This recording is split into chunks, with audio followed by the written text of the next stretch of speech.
May 1st, 1942.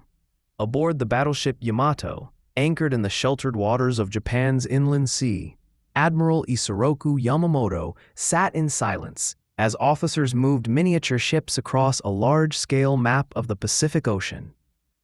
The room was quiet, except for the measured cadence of staff officers calling out fleet positions, the soft clatter of dice, and the occasional murmur of approval from senior commanders gathered around the table. This was a war game, a simulation of Operation MI, the planned assault on Midway Atoll, and it was meant to be a final validation of a strategy that, according to every senior officer in the Imperial Japanese Navy, would deliver a decisive, war-ending blow to American naval power. The plan had been approved at the highest levels. It carried the implicit blessing of the Emperor. And yet, as Yamamoto watched the scenario unfold, a deep unease settled in his chest, not because of a tactical oversight, but because the entire exercise revealed a fundamental flaw in the assumptions underpinning the operation. The mathematics did not lie. The probabilities were clear, and the outcome, if the Americans acted with even modest competence, would be catastrophic. But Yamamoto said nothing. He could not. To speak would be to challenge not just a battle plan, but the very ideology that had come to define the Japanese military. That spirit, will, and tactical brilliance could overcome any material disadvantage. By the spring of 1942, the Imperial Japanese Navy had enjoyed 6 months of near-total operational success.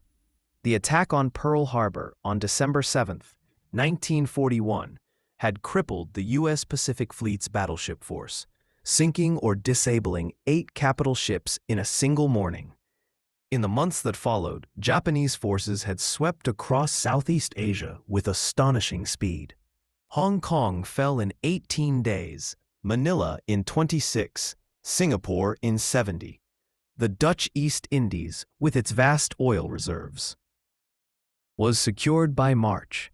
British naval power in the Indian Ocean had been neutralized after the sinking of the carrier Hermes and 2 cruisers.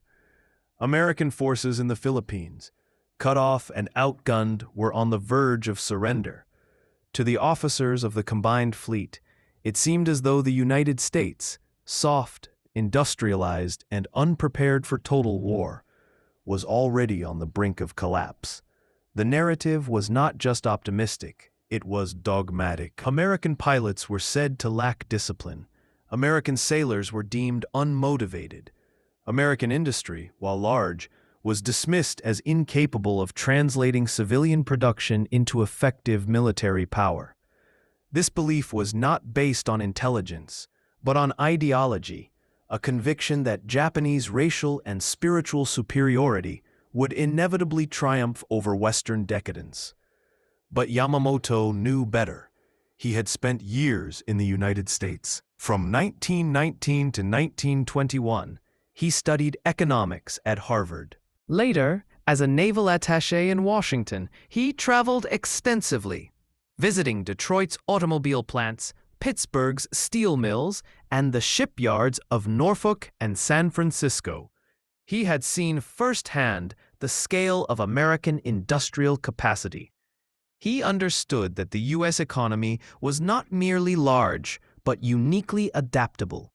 When war came, American factories did not need to be built from scratch. They needed only to be retooled. Ford's River Rouge complex, which produced 2 million cars annually in peacetime, could and did shift to building B-24 bombers, tanks, and aircraft engines within months. General Motors, Chrysler, and other automakers followed suit. By early 1942, U.S. shipyards were launching Liberty cargo ships in under 42 days, some in as little as 10. Aircraft production, which stood at just over 6,000 planes in 1940, would reach 47,000 in 1942 and peak at 96,000 in 1944. Yamamoto had seen these numbers. He had studied them, and he had warned his superiors repeatedly. Japan could win battles, but it could not win a protracted industrial war against the United States. In a confidential memorandum dated January 1941, months before Pearl Harbor, Yamamoto had written, "If I am told to fight regardless of the consequences, I shall run wild for the first 6 months or a year, but I have utterly no confidence for the second or third year." He had opposed the war with America from the outset, not out of pacifism, but out of strategic realism.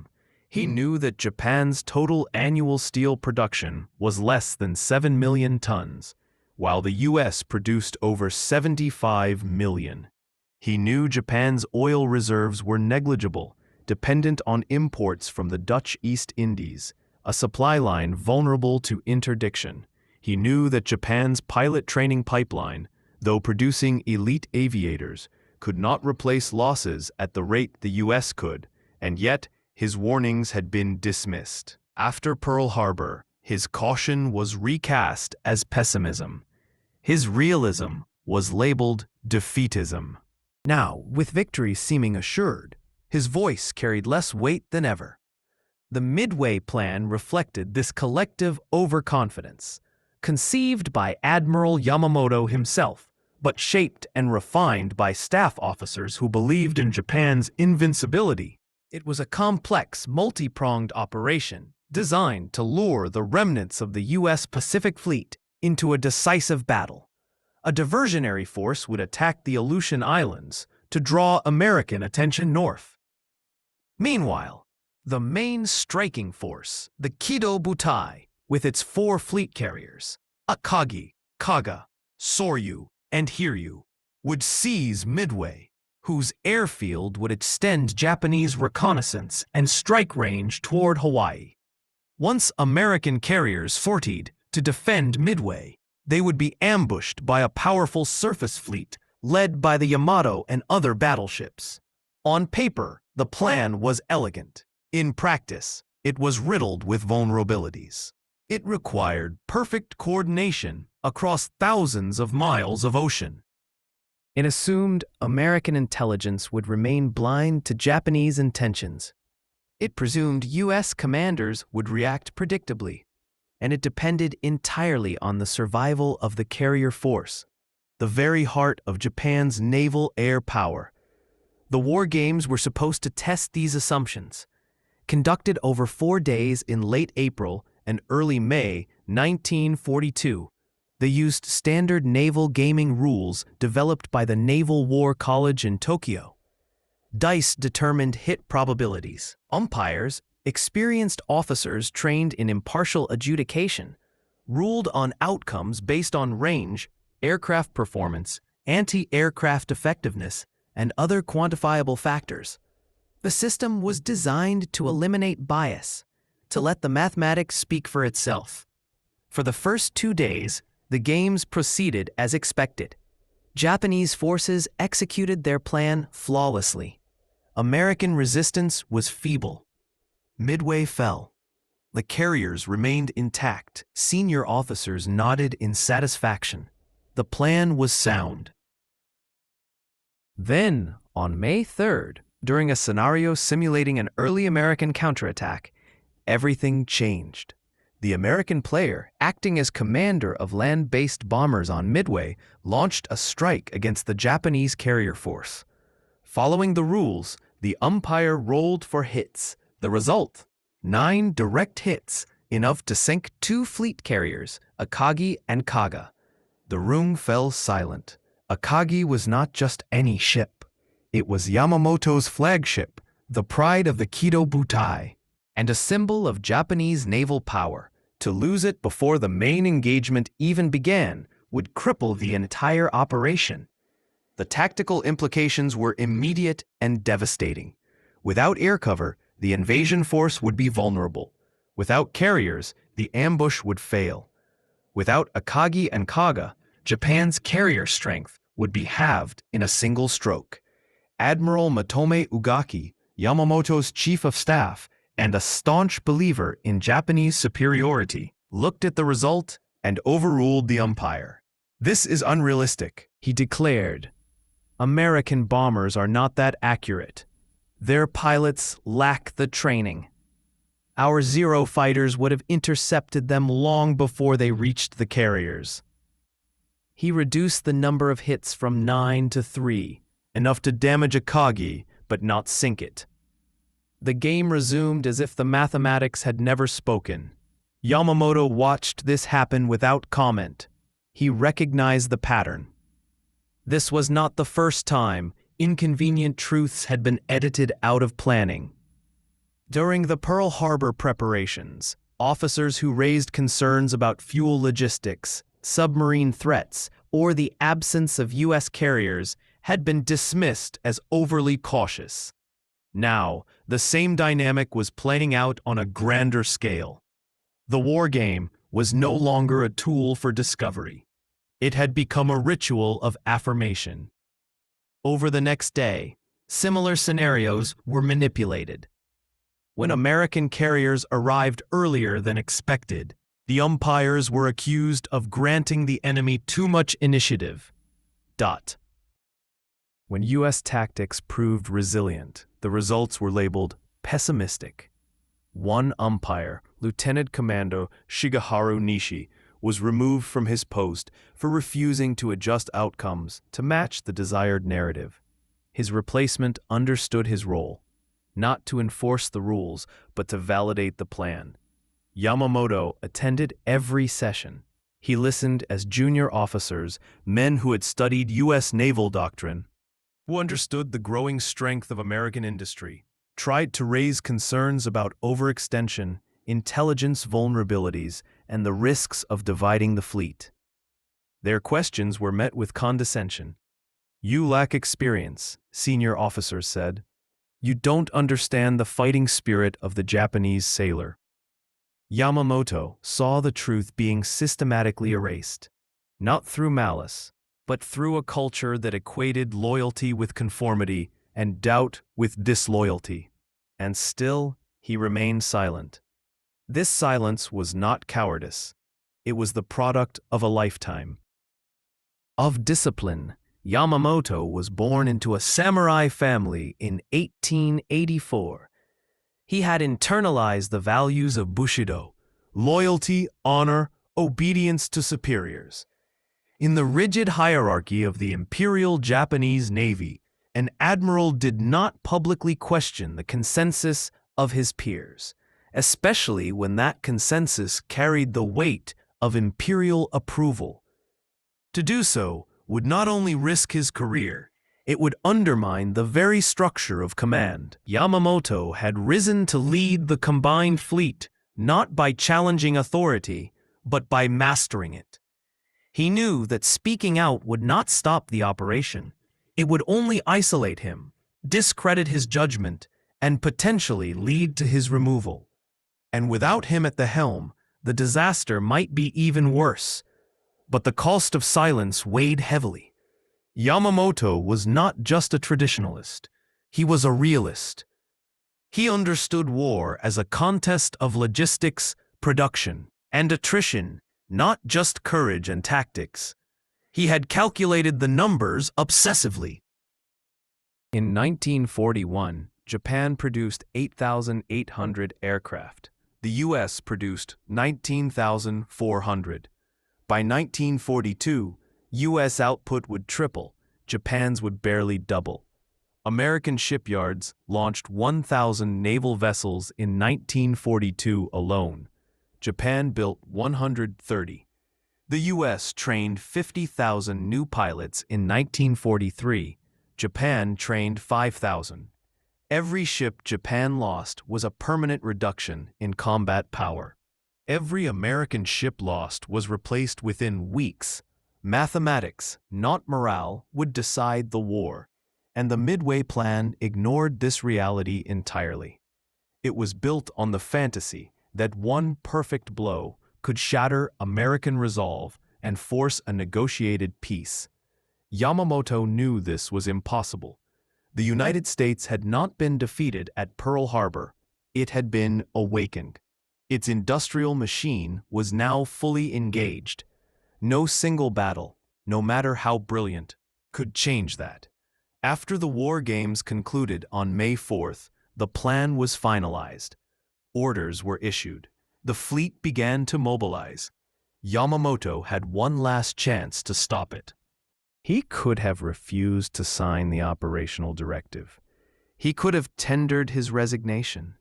He could have appealed directly to the emperor, citing the war game results and his own strategic assessments. But he did none of these things. Instead, he signed the orders. He inspected his fleet. He prepared for battle. He accepted the mission, knowing it would likely end in disaster. This was his duty. This was his honor. This was the price of command in a system that valued loyalty over truth. On June 4th, 1942, at 0430 hours, the Battle of Midway began. The Japanese carrier force, under Admiral Chuichi Nagumo, launched its first strike against Midway Island. The attack went as planned, but American defenses were stronger than expected. Anti-aircraft fire was intense. Runways were cratered, but not destroyed. And critically, no U.S. carriers were sighted. Unbeknownst to Nagumo, the Americans were already there, thanks to the work of cryptanalysts at Station Hypo in Pearl Harbor, who had broken the Japanese naval code JN-25. Admiral Chester Nimitz knew the date, location, and composition of the Japanese attack. He had positioned 3 carriers, Enterprise, Hornet, and the hastily repaired Yorktown, northeast of Midway, hidden by cloud cover. At 0700, Japanese scout planes finally reported American ships. Nagumo, caught in the middle of rearming his aircraft, from land attack to anti-ship ordnance, faced a terrible dilemma. He ordered a second strike prepared, but the flight decks were soon crowded with fueled and armed planes, bombs and torpedoes stacked openly, fuel lines snaking across wooden planking. The carriers were at their most vulnerable. At 10:22, American dive bombers appeared out of the clouds. They had been searching for hours, their fuel running low, their torpedo squadrons already annihilated in suicidal attacks that had drawn Japanese fighters down to sea level. Now, with the sky above empty, the SBD Dauntlesses rolled into their dives. The first bomb struck Akagi amidships at 10:24. It pierced the flight deck and detonated in the hangar, where fueled aircraft waited for launch. Secondary explosions ripped through the ship. Kaga took 4 hits in rapid succession. Soru was engulfed in flames after 3 direct hits. Within 5 minutes, 3 of Japan's 4 fleet carriers were mortally wounded. Hiryu, further away, launched a counterstrike that crippled Yorktown, but by evening, it too was found and destroyed. By nightfall, the Kido Butai was gone. Over 3,000 Japanese sailors and airmen were dead, including many of the Navy's most experienced pilots, men who had led the attack on Pearl Harbor and could not be replaced. The loss was not just material, it was institutional. Japan would build new carriers, but it could not rebuild the human capital lost that day. Yamamoto, aboard the Yamato, hundreds of miles away, received the reports in stunned silence. He had seen this coming. The war games had predicted it. The mathematics had confirmed it, and yet nothing had been done to prevent it. He would survive the battle, and the war would continue for another 3 years, but Midway broke something in him. In private correspondence, he wrote that the defeat was a turning point from which there could be no recovery. He continued to command, but his strategic influence waned. On April 18, 1943, American P-38 fighters, acting on decrypted intelligence, intercepted his transport aircraft over Bougainville and shot it down. He died as he had lived, a realist in a world of ideologues, a man who saw the truth but was powerless to change the course of events. The real tragedy of Midway was not the loss of ships or men. It was that the disaster had been predictable, preventable, and visible in advance. One man had seen it clearly. One admiral had understood the mathematics and the system, the culture of the Imperial Japanese Navy. The demands of honor, the fear of dissent, had silenced him. This is the story not of a failed battle, but of a failed system. It is a story about what happens when institutions prioritize conformity over truth, when loyalty is defined as silence, and when ideology is allowed to override evidence. It is a story about the cost of realism in a world that rewards faith. And it is a story that echoes far beyond 1942, into every organization, every government, every moment when a man knows the truth, but chooses for reasons of duty or survival not to speak it. Yamamoto's silence did not save Japan. It only ensured that the reckoning would be more terrible. And in the end, the mathematics he understood so well proved inescapable. No amount of courage, no brilliance of tactics, no purity of spirit can overcome the cold, relentless arithmetic of industrial war.